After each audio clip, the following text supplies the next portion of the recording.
In a quiet southern town in the United States, what seemed like an ordinary afternoon at Heritage Federal Bank turned into a moment no one would ever forget. An old black man, ragged and weathered, stepped inside under the weight of prejudiced stares and calmly said, "This bank used to be mine." The entire lobby burst into laughter. No one believed him. No one cared. But then, he began to open the worn-out canvas bag slung over his shoulder, and what was inside brought the entire room to a stunned silence. Today's story isn't just about one man. It's about justice, truth, and the courage to face power. If you believe the truth deserves to be heard, like the video, share it, and hit subscribe to help us spread stories that reach the heart. That afternoon, the sun beat down on Savannah. People moved in and out of Heritage Federal Bank like they did on any other day. No one expected that a tired-looking man with a frayed coat, worn-out shoes, and an aging face would quietly walk through the front door and shake the foundations of the entire building. His name was Samuel Jefferson.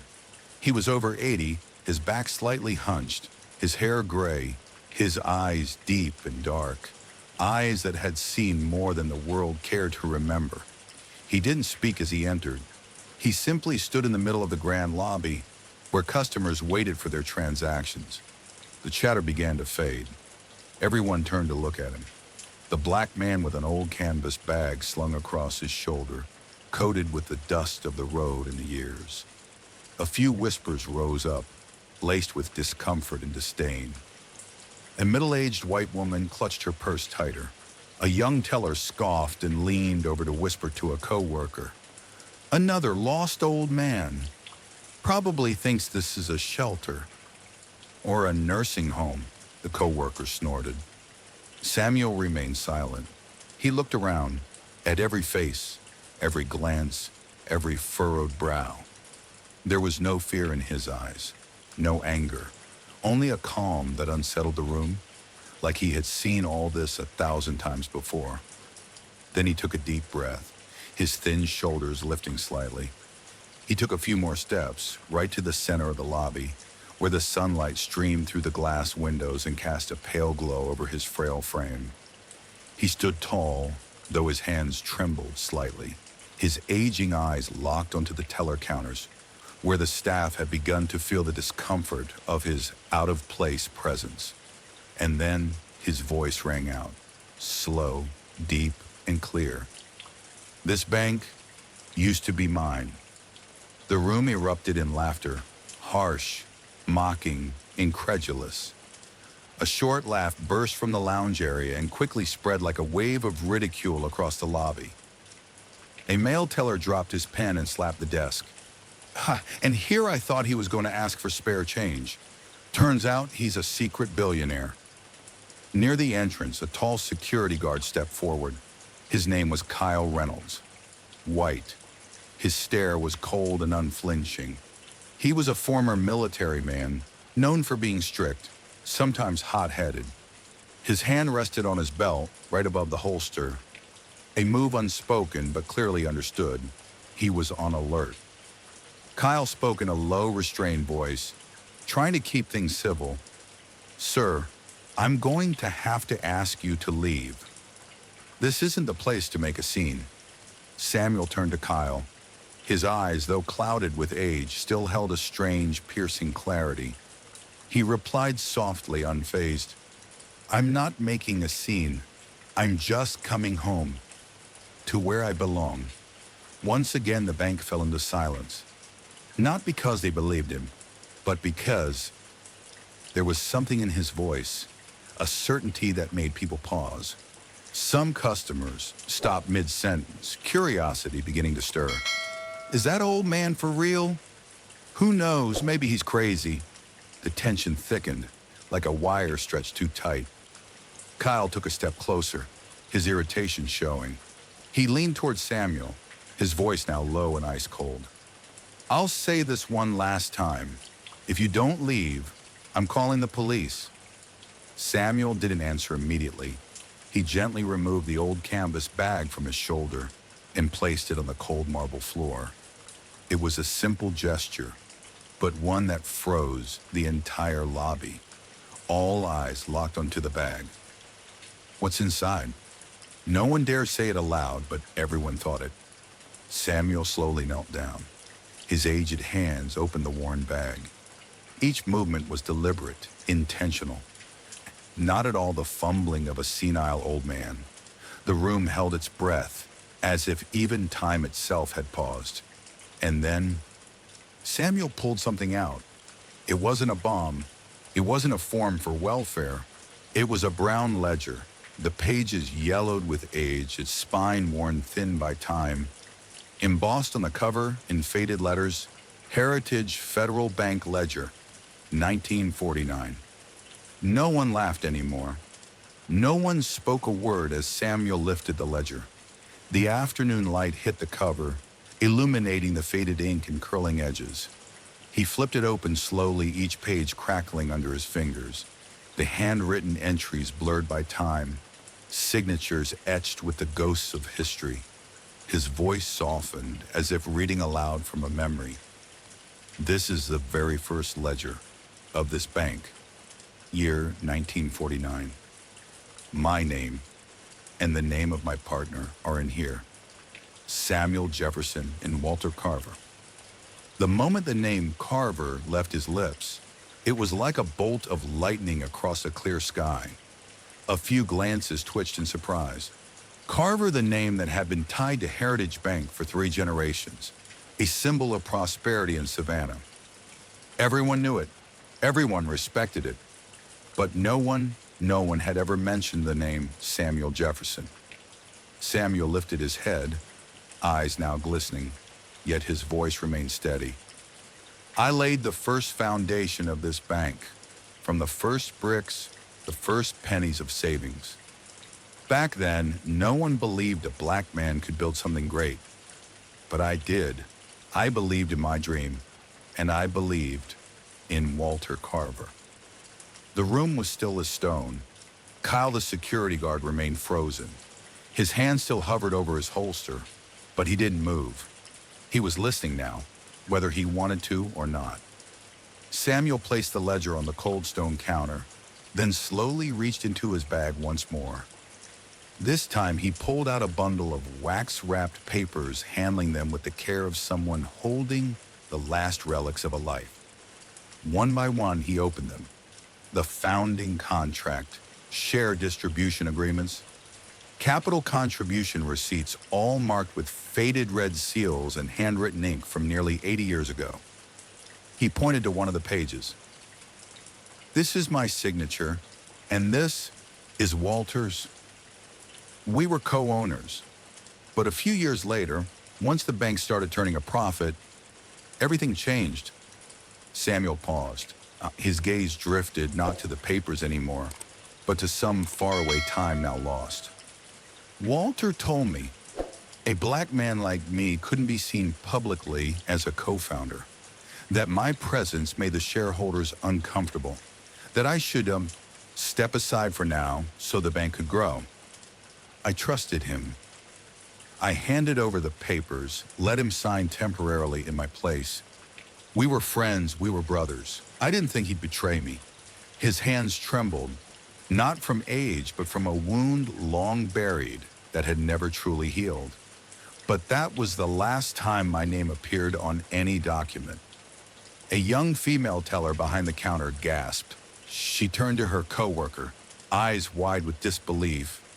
An elderly customer nearby slowly folded his magazine shut, wanting to listen more closely. Samuel went on. I lost everything. Not just money, not just shares. I lost my name. They called me a fraud, said I was just a low-level worker, someone who used to be around. I went from one courtroom to the next, showing my proof, showing these papers. But I never won. No one listened, because I was black. No one laughed anymore. His voice slowed, every word dropping like stone. I've lived in the shadows for nearly 60 years, carefully preserving every one of these documents, not to get rich, but for the day someone, anyone, might be willing to listen. A heavy silence blanketed the bank lobby. Kyle no longer stood in a defensive stance. His hand dropped to his side. His face shifted, not confrontational, but quietly unsettled. Samuel gently bent down and gathered the papers, laying them out in neat rows across the cold marble counter, as if presenting evidence before the final trial of his life. From the far end of the room, a young bank employee, Lucia Moore, had been watching silently the entire time. She glanced at the yellowed pages, then at the weathered face of the old man before her, then at the bank's logo printed on the glass wall behind him. And in that moment, she began to understand. Maybe what she had always believed to be true was simply the version told by those who had won. The air in the bank had changed. There were no more smirks, no more dismissive looks. It felt now like a courtroom, one where the forgotten man had finally been given the floor.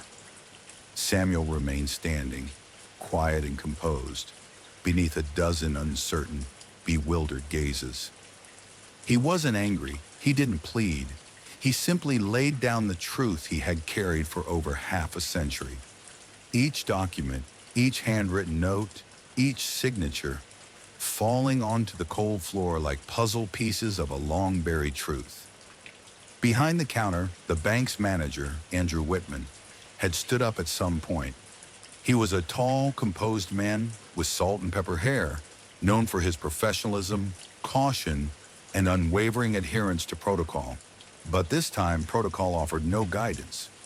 Andrew began walking slowly toward Samuel. At first, his expression was guarded, even indifferent. He dealt with plenty of strange claims before. People demanding impossible inheritances, conspiracies, fables. But as the documents were laid bare before him, and the name Walter Carver appeared again and again, on every page, in every signature, something inside him began to shift. Andrew picked up a copy of the 1949 shareholder registry, his eyes lingering on the line, S. Jefferson, co-founder. The round red seal beneath it had faded over time, but its presence spoke louder than any words. He swallowed hard, glanced at Samuel, then turned to the receptionist. Call the archives. I want a record verification from 1949 to 1953. Name, Samuel Jefferson. The young woman nodded, her hands visibly trembling. No one in the bank had ever heard that name before. Every piece of history remembered, every plaque of honor, every hallway portrait. There had only ever been one name, Walter Carver. Samuel looked at Andrew. His voice wasn't loud, but it carried undeniable weight. I'm not here for pity. I only need someone willing to face the truth. Andrew froze. That sentence struck something buried deep within him, where integrity wrestled against legacy, against influence, against the weight of the name Carver. Carver was the founder, the symbol, the dynasty that had backed the Heritage Bank through 3 generations. And the current Carver family, the same one that had placed Andrew in his position, was power itself. The board, the connections, the promise of advancement.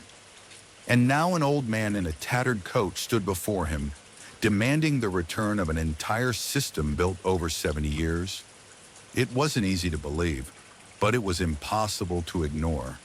A part of Andrew wanted to call security, to have the man removed like any other delusional claimant.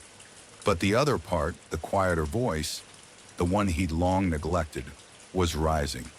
If this is true, it said, then silence is complicity. He took a deep breath, set the papers gently on the counter, and turned back to Samuel. If what you say is true, then I'll be the first to stand with you before the board. Samuel said nothing. He simply nodded. In his eyes, there was weariness, but not despair. Age, but not surrender. Just then, Kyle, the guard who had remained on edge, stepped forward again, tension radiating from his frame. His hand once more hovered over his holster. Mr. Whitman, he said, voice taut. "We can't let this go on any longer. This is obviously a hoax. There's no record of him in any modern file." Andrew turned, his expression sharpening. "Can you be quiet for a moment, Kyle?" "We're handling this properly," Kyle growled. "I'm just doing my job, protecting this bank from agitators." Samuel turned to him. His voice was soft now, almost gentle. "You're protecting a bank, but have you ever asked what you're protecting inside it?" No answer was needed. Kyle clenched his jaw but said nothing more. Inside, something had begun to shift, something unfamiliar and unsettling. Andrew sighed, turned back to Samuel, and said, voice low but resolute, "Mr. Jefferson, if these documents are real, I will personally take them to the board. But you must know, this won't be easy. There will be people who want you silenced, and I may lose everything." Samuel simply smiled, a calm, quiet smile, one born of a lifetime, not pain. "I've already lost everything. All I have left is the truth, and I won't let it die with me." The air inside the bank had grown thick, like every breath was laced with tension. No one moved. Only the slow spin of the ceiling fan broke the stillness, and the fading afternoon light cast shadows across the weathered face of Samuel Jefferson, the man pulling an entire institution into a reckoning long overdue. Andrew Whitman still stood behind the counter, his hand resting on the yellowed papers. Inside him, a storm brewed. As a bank manager, he understood the risk if this proved real. But deeper still, as a human being, he couldn't ignore what lay before him. These weren't just documents. They were relics of a life erased. And just as dialogue seemed possible, Kyle Reynolds, the towering guard, stepped forward again, eyes darkened with the weight of threatened control. His hand tightened around the holster. This time it was no longer a warning. It was a challenge. He stared at Samuel, voice sharp. "I warned you. This isn't a place for fairy tales." Then he turned to Andrew, now visibly impatient. "You've let this go too far. If you won't act, I'll call the police. Right now." The entire lobby fell silent. A few customers began to quietly gather their things.